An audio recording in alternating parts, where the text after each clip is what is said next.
Okay, so you guys might be wondering, how the fuck did this bitch get so wise? It's a good question. Valid question.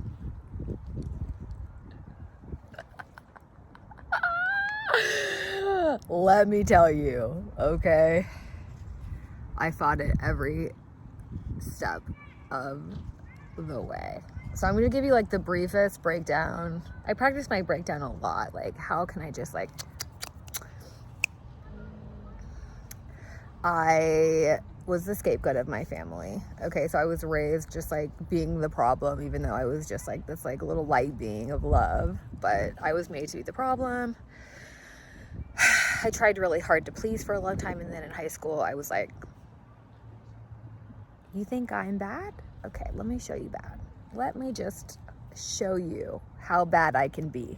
And I did. I was like doing credit card fraud and doing tons of drugs, all the drugs, whatever I could get my hands on. And, you know, I wanted to die on like the deepest subconscious level, right? I was just like, get me the fuck out of here. And then miraculously I survived.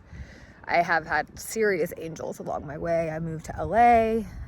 I did the whole LA thing. I went to design school and got real lost in LA, where like my drug habits were celebrated, right? I was like, this is perfect. Like, I felt true belonging when I lived in LA. I was like, this is so great. Everybody was just as fucked up as me. And I had a blast. I'm not gonna lie, I had a blast. I had a blast for like the first 6 years, and then it just turned bad, right? And then I moved back home because I was like living on my friend's couch, right? Like, I was just a wreck. And I went on a road trip, and it was this life-changing experience for me, camping every night under the stars. The person that I went on the road trip with was just like, he just changed my life. He was an amazing person, and he really like widened my perception of like the world. You know, I was in my LA bubble, my LA trauma bubble, like not thinking about the world at all. I was like, and so he really broadened my horizons in that way. And really, so then I was like, I want to save the children, right? Obviously that's my job. I have to save the children. And I went into this whole thing, and you know, we always want to save in others what we need to save in ourselves, right? Like, that's what happens. So what I needed was to save my inner child, who was just, I had no idea who I was. You know, I was just like fucking feather in the wind. And so I started nannying, actually, and taking care of other people's little kids. And of course, I was always magnetizing these kids who had characteristics that were like me.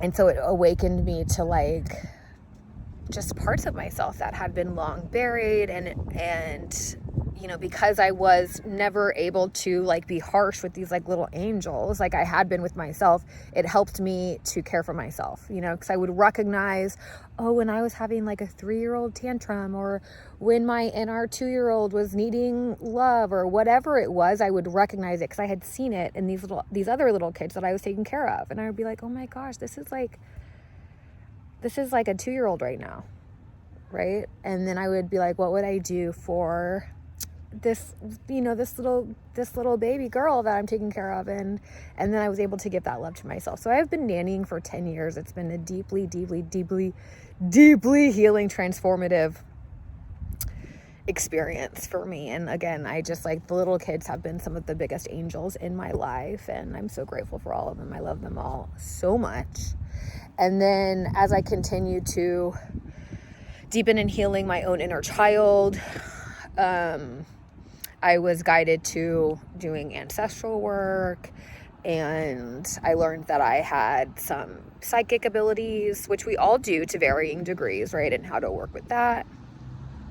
And then I'm just now starting to dive into past lives in a bigger way, which I haven't done before. But anyway, on my path of healing my inner child, it's just continued to broaden my horizons even further, looking at not only healing the inner child, but doing the ancestral healing, the past life healing, and then how that ripple effects into, you know, collective healing.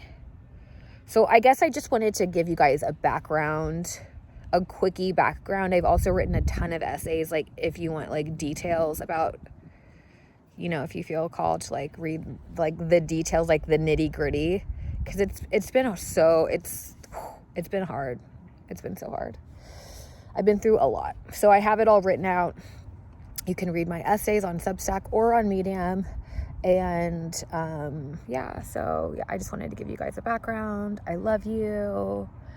I'm sending big hugs, and I'll see you again soon.